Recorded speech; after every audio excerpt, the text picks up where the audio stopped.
Hello, it's Anthony Chadwick from the Webinar Vet, welcoming you to VETChat, another one of our podcasts. Really pleased today to have Mansum Yau on the podcast with me. Mansum is a veterinarian, is also a very skilled illustrator and author, as well as being a stand-up comic. For those of you who are watching the podcast rather than just listening on Apple or Spotify, Buddy is with me, the cat who adopted me during the pandemic. So if you do see a little ginger cat appearing, that is Buddy. So of course, once we have Buddy along, it's no longer a podcast, it's now a podcat. But I think, Janssen, we're going to be talking about your book all about cat carriers. Give us the title and where we might be able to find it, because it looks a really interesting read. Thank you. It's called The Ins and Outs of Cat Carriers, A Veterinarian's Guide to Cat Carriers. It's available on Amazon, almost worldwide, and in the UK it's available at your major bookstore chain. Yeah, Waterstones. Yes. Yeah, which is brilliant. So I will definitely be going out and having a little nose. Tell us a little bit about the premise for the book. I suspect with your comedy background, there's going to be a bit of humor and some nice illustrations in there as well. Definitely. So there are lots of cartoons in this book. There's a whole section of jokes and funny poems as well. I wanted to make learning about cat carriers fun. And what's more fun than jokes and funny cartoons? As vets, we mostly think about medicine and surgery. And I wanted to write about something that doesn't get talked about much or thought about much, and that's the cat carrier, even though cat carriers, well, cats come in to the clinic in cat carriers. They should be, at least for their safety. And to set cats up for success, one of the things that we need to think about is the cat carrier, because if they're already terrified and peeing and pooping in their carrier, already aggressive in carrier, by the time they get to the vet, they're not set up for success. Yeah, no, definitely. And I think that part of our role is to educate, and you do see people coming to vets with the wrong sort of carrier. The big one for me was always having to put my hand in the front to get a cat out, in which case I didn't do that. I used to dismantle the carrier to get the cat out and then have to put it together again. But of course, the client stuffing the cat in before they get to the vets, as you say, already stresses them out, doesn't it? Yes.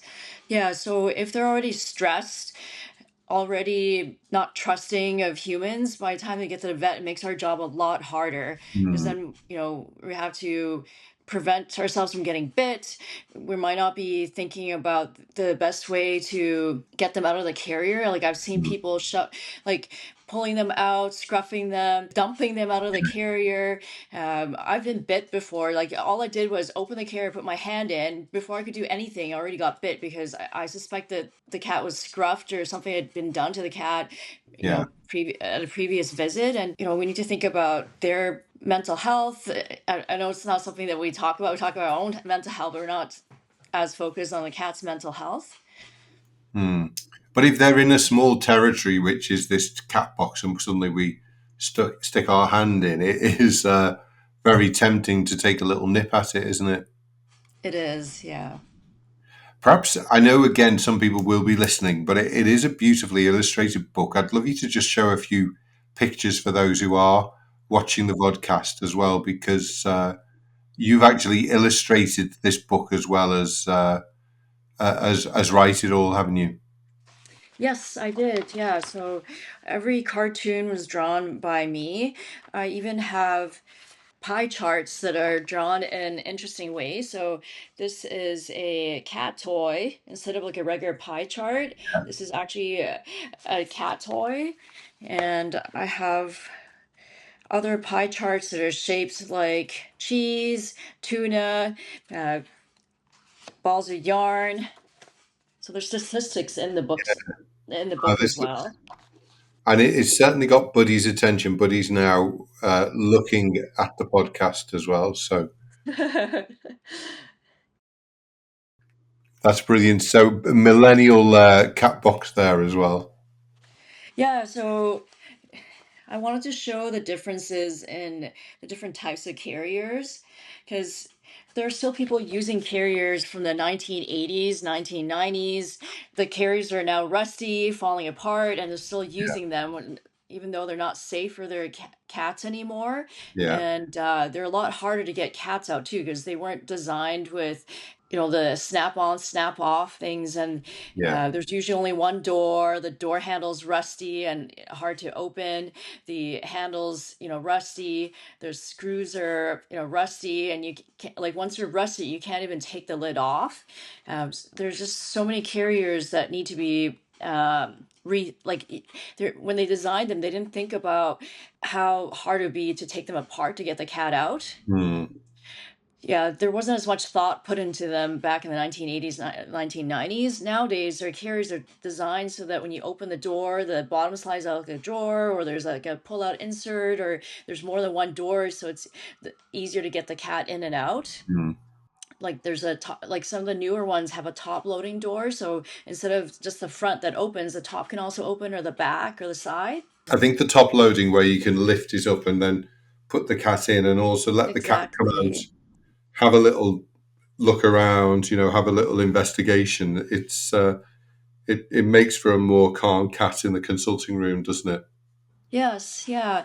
And the technology has come a long way. There are even carriers that have built-in fans now so the cat doesn't overheat. There are carriers with uh, built-in like heating pad for cats that live in places that are cold or that go out in the snow, like adventure cats.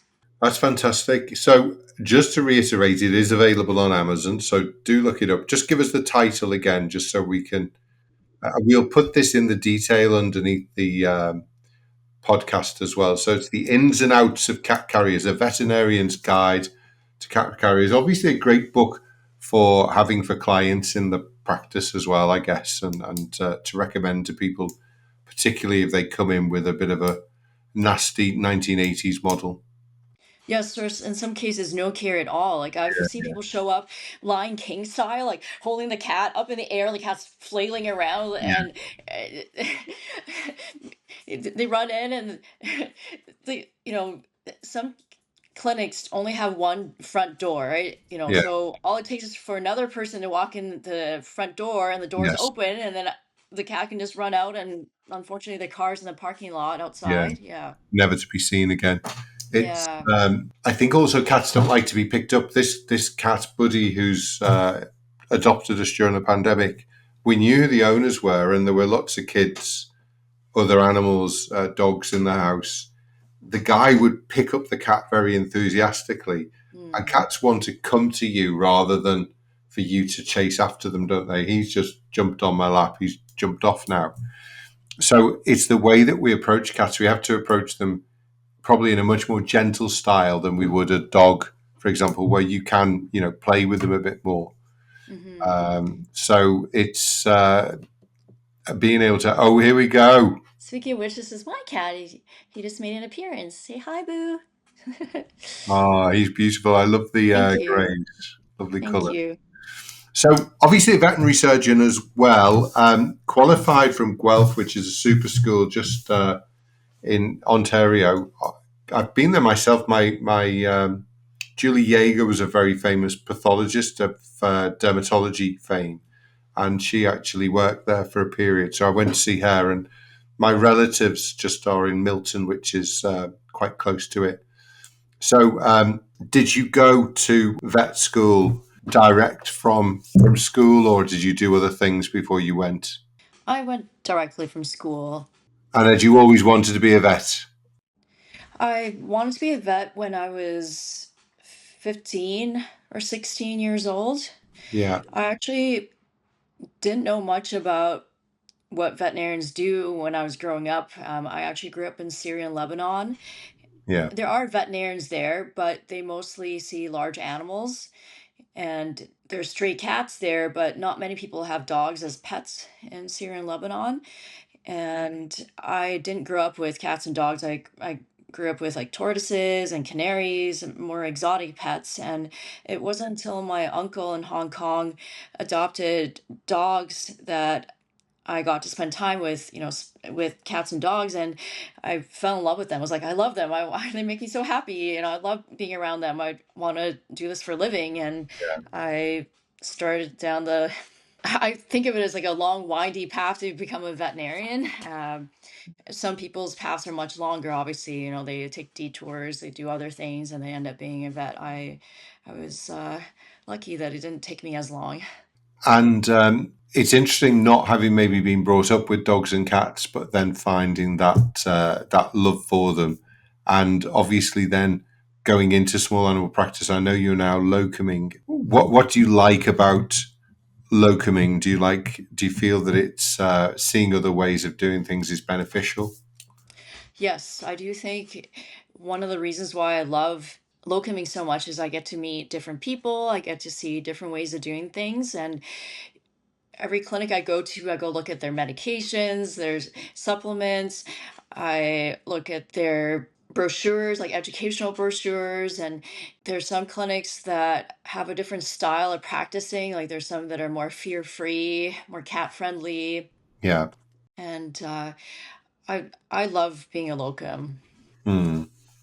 And just talking a little bit about your comedy routines, do you bring? Um, my wife and I, we often talk after work about some of the funny things that happen. She's a school teacher. Obviously, I'm a vet, not in practice anymore, but there's always funny tales to tell when you're in practice or when you're at work. So does a lot of your comedy revolve around animals and the vet practice, or do you do other things? I tell jokes about other things too. I would say about half of my jokes are animal related, and I do mention that I'm a vet. Sometimes I don't mention it till the punchline. Yeah, I don't always start by saying I'm a vet. I don't want it to be the only thing that I write jokes about, but of yeah. course it's a big part of who I am, and I can't hide who I am. So it's and like you said, it's a source of comedy material. There are definitely things that people say and do at work that are really funny.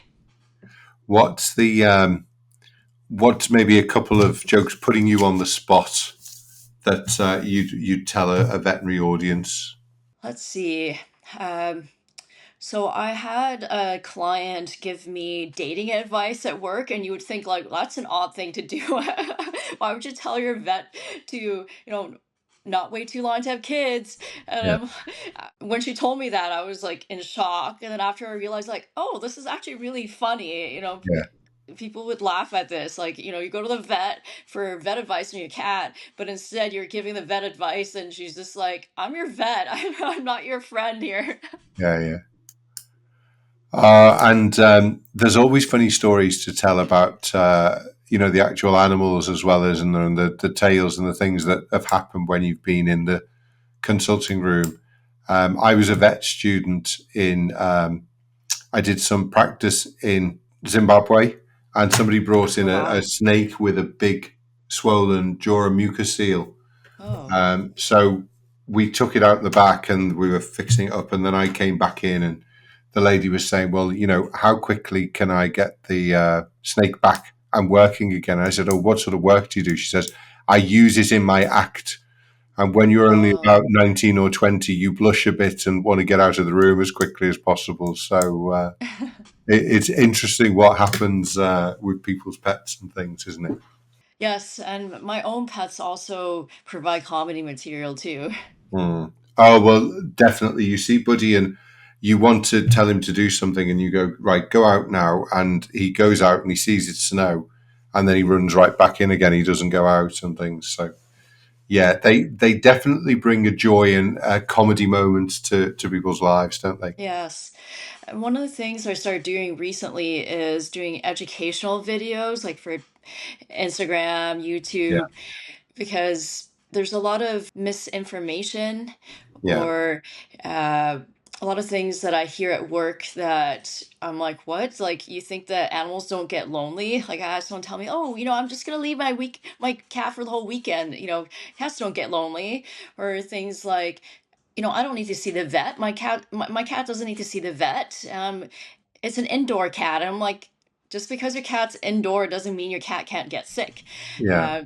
And instead of just getting frustrated, I realized like, oh, I can make videos. I can make educational videos, and to Mm. make them more fun, I involve my pets in the videos, and I have like not jokes per se, but I make the videos funny using misdirection, and like my pets are, I think they're funny. They add they add an element to the videos that hopefully encourage people to watch them and learn something new.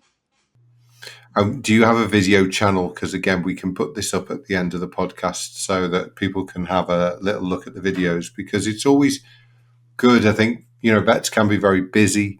Therefore, like you say, there's a lot of poor information on the internet. If they can see that there's information coming from fellow vets, I think it's often a really good resource for them as well. Yes, thank you. I have a YouTube channel where I share YouTube shorts, so they're 30 seconds or less. So, once a day, like 6 days a week, there's a short video that's fun to watch, hopefully. What's the channel called? Just my name, if you look up Dr. Mansum, Mansum. So the handle is at Dr. Mansum, DrMansum on YouTube. Um, Really interesting about the cat carrier book. I do hope that's going to be a success for you. I mean, I think creating something like that always gives you a pleasure just from the creation of it, and to say you're an author, I think is fantastic. But the illustration's amazing as well. It's Thank certainly you. worth people who are listening in to go and have a little look at it on the internet, on Amazon or on Waterstones.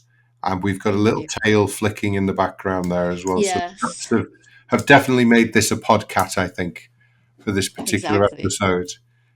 So Yeah. do look out. Just put the book up again so we can just see the title again, Mansum, just to remind everyone, and I can shout it out.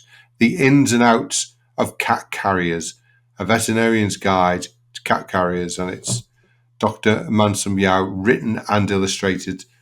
Looks Yes. really great. I will be tempted next time. I do go into Waterstones quite often, and even though there are some books on my shelf that I have never read, I always believe in self development, but sometimes some of the books I buy, they just become shelf development rather than self development. Oh But no. Well, my goal for this book is for it to be something that you'd want to leave on your coffee table. yeah, it's a coffee table book, Uh, isn't it? yes, because there's not only helpful tips like how to get your cat carrier, how to get your cat into and out of the cat Yeah, carrier, how to choose the right type of cat carrier, when it's time to replace it, but there's also lots of fun quizzes, jokes, poems. There's even a crossword puzzle and yeah, horoscopes. And there's resources at the end of the book. There's actually a chapter specifically for vet clinics. yeah. Yeah, so it would also make a good coffee table book for vet clinics. While people are waiting reception, it gives them something to read, so they're not just standing there staring at the receptionist. Yeah. My wife is allergic to dogs and cats, and Purina have developed Oh a food no. called Live Clear, which now makes the cat hypoallergenic to the human. Yes. And so, from being really quite ambivalent when Buddy turned up during the pandemic in 2020, basically, I think he just wanted a retirement home. She has now become officially a big lover of cats and spends a lot of her time looking at cat videos. So I think the Well, book that's great. might be a little present at some point to show her and see what she thinks as well. Yes. Mansum, it's been so interesting having a chat with you. Keep up with the stand-up comedy. I'm looking forward to seeing you in Britain at some point, showcasing your talents in that area, as well as the lovely illustrations. Keep on going with the books, because the illustrations themselves just look amazing. Thank And you. Yeah. yeah, thanks for taking time to come on. Yes. My next book is actually on litter boxes, litter, and house soiling. So it's another important area. I was talking to somebody earlier on today just about, how cats have really particular requirements. They're not social animals as such. And so if you start having five cats in a house with one litter tray, you end up with all sorts of problems. So I'm sure that's going to be really interesting. And I will look out for that as well.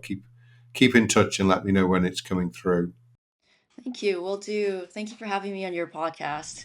Thank you so much, Mansum. And thanks everyone for listening. And hopefully, see you on a podcast or a webinar very soon. Take care and have a great rest of the day. Bye bye. Bye.